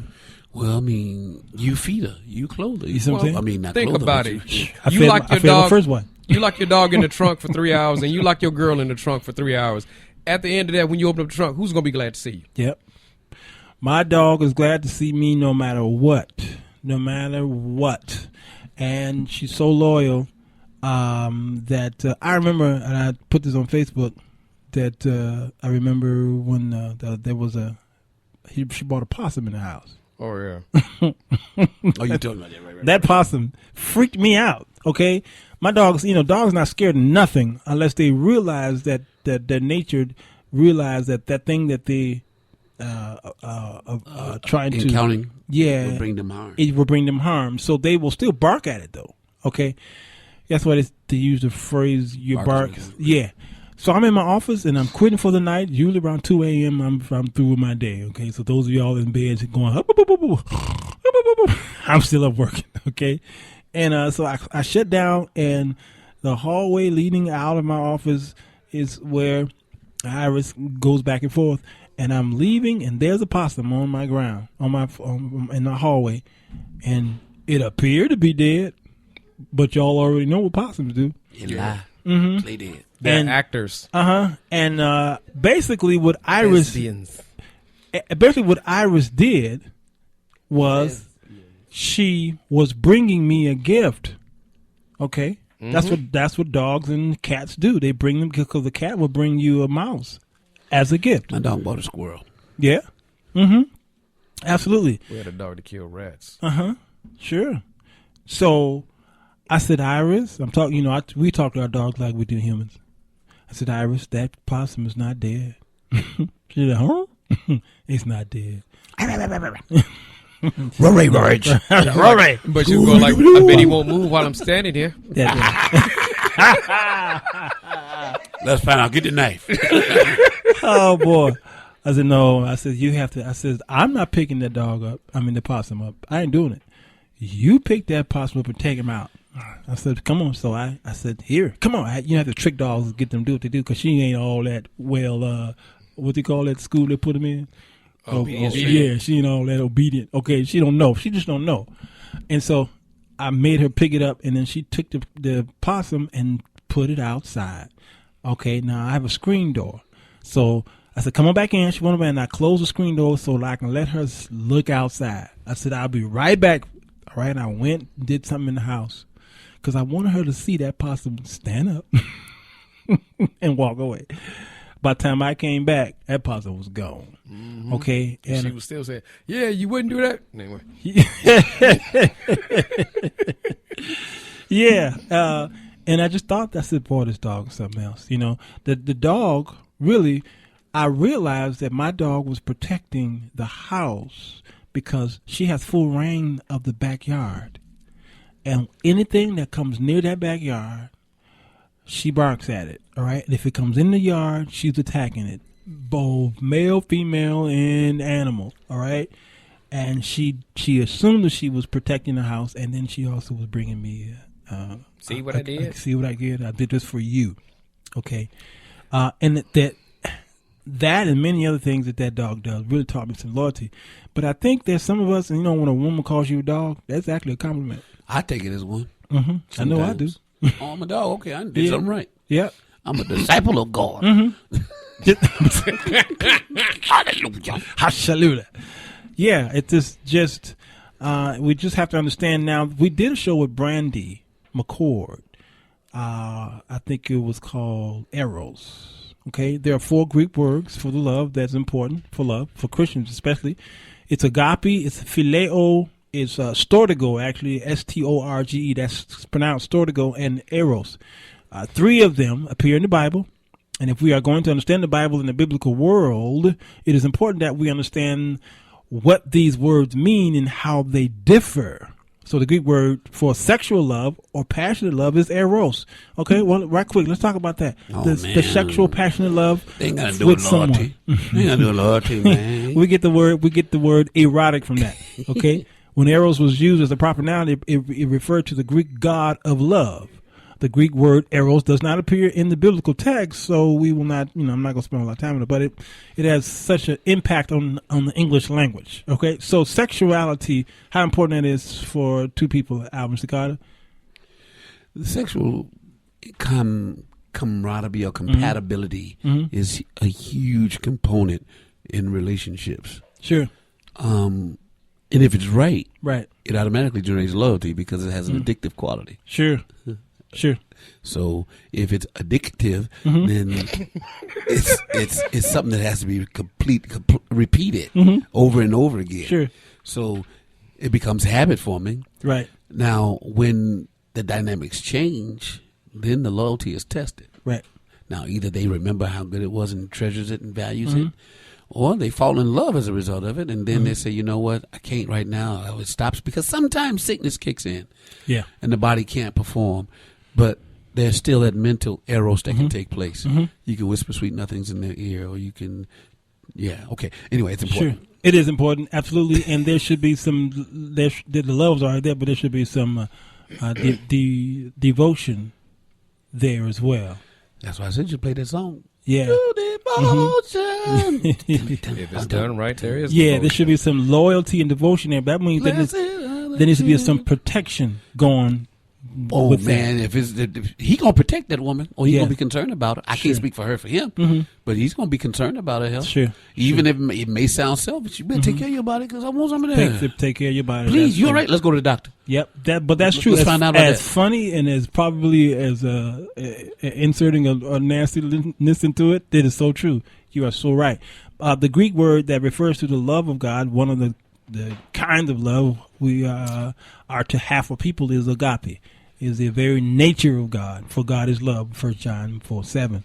The big key to understanding agape is to realize that it can be known from the action it prompts. In fact, we sometimes speak of the action model of agape love. People today are accustomed to thinking of love as a feeling, but that is not necessarily the case with agape. Agape is love because of what it does, not because of how it feels. So are we talking about agape here in this whole topic here? All of this should be surrounded by agape? Well, agape is God kind of love. And the only way we can truly perform agape is if we have God in us. I don't care how much people say they can. Right. Because that's unconditional. That is unending, unfailing. Sure. And humans lack that ability. We Right. can do Philadelphia. We can do Feel a Love and Eros Love. That's all the But movie. The only time we could do agape is actually transmitted is if the God in us Sure. is inspiring it, promoting it, and pushing it. Sure. Otherwise, you just going through some motions, and that road get dark. You gonna walk away because that agape love keeps you there when it is gonna limp, when you can't walk, when you can't talk, when health has kicked in, job is gone, you about to be set out.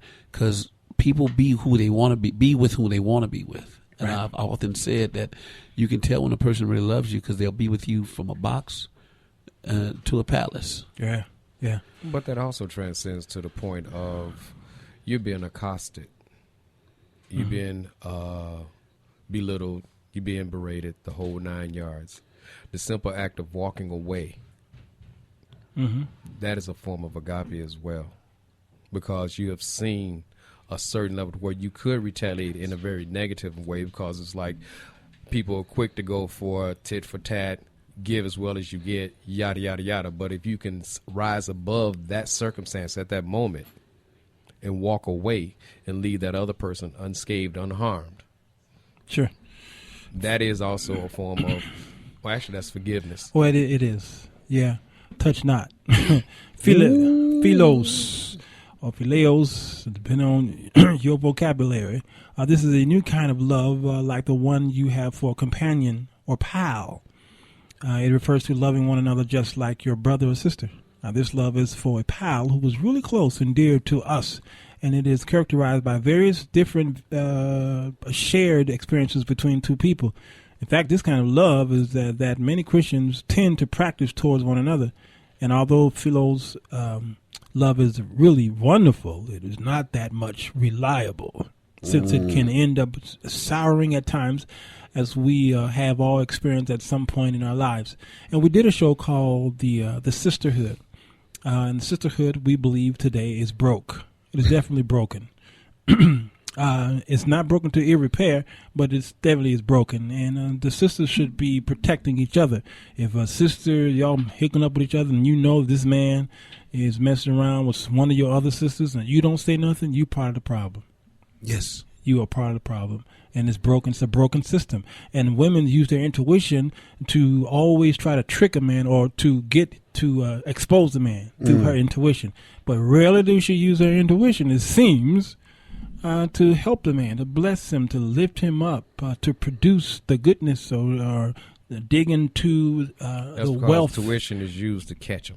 Intuition is used to catch him, and No, it's sometimes used to destroy him. catch him up. Well, I'm sorry, catch him up. It's not made to lift him up, at least not the way they see it. Well, they don't use it that way, and it should be that way. God has put it in them to help. That's why the women in Titus, it says, the instruction of loving your, to the older women were to teach the young women how to love their husbands. And that's not being taught today. So because it's not being taught today, well, it's Actually, hard. some cultures still do. Some cultures, unfortunately. Hey, Britt, get me out of here. Tomorrow's Tuesday, which is Pink Perspective, and we'll figure out. Those of you, again, you got a title, you got a topic that you want us to talk about. Why don't you go ahead and inbox me or hit me anywhere that I tell you where to hit me earlier. Go ahead and hit me up if you want to talk about something wonderful and provocative and nice and decent and some taboo things. That's what we do on our show. We'll talk about it for sure. I want to thank, let's see, who am I thanking today? Jesus, how about him? Let me thank Jesus. Hallelujah. For giving us life, health, and strength. Also want to thank Demetria Triplett and Umphrey. I'm showing her name up even more. You're in trouble. I want to thank Umphrey for giving us this wonderful topic here to talk about. Share it with your friends and family. It's called Love and Loyalty, y'all. Just go to Spreaker.com. Love and Loyalty, and see if we covered as much as we could. There's so many other things that we weren't able to cover. For instance, being loyal to your church house. Okay, if you're going to volunteer, this is not slavery. You're not in bondage, so you don't have to do everything the church tells you to do. That you are dedicating, or not dedicating so much, but you are donating pretty much your time to the ministry. If that ministry takes precedence over attempting to over your husband, your wife, or your children, get out of there.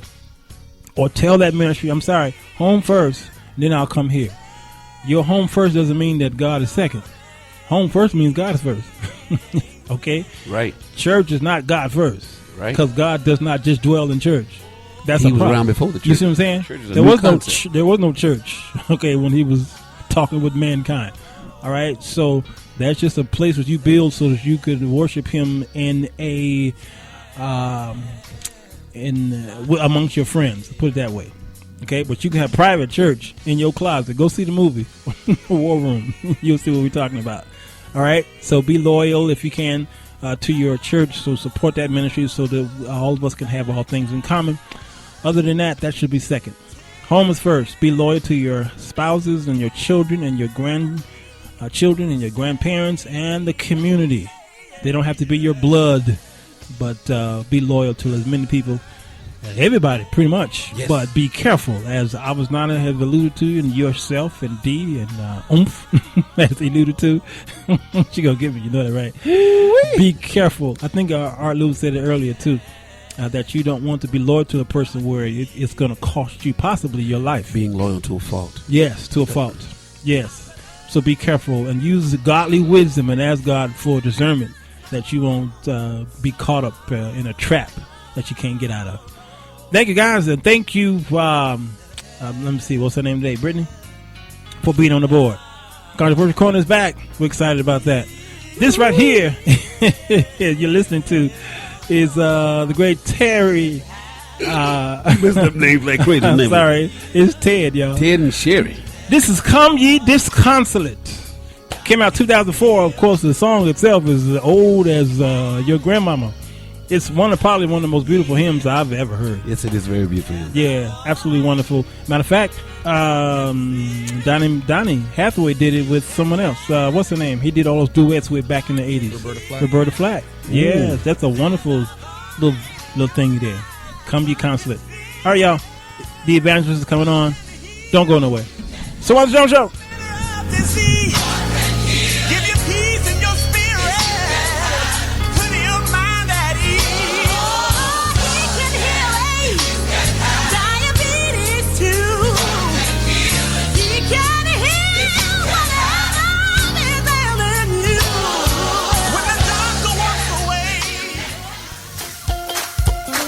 You have been listening to the Sir Walter Jones Show, where Sir Walter Jones provides you with a biblical perspective on everyday life.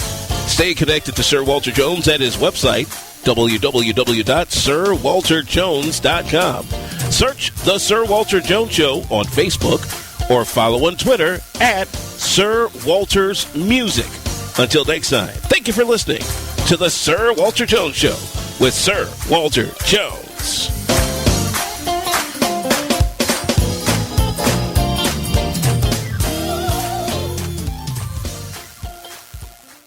Right, Mr. Walters?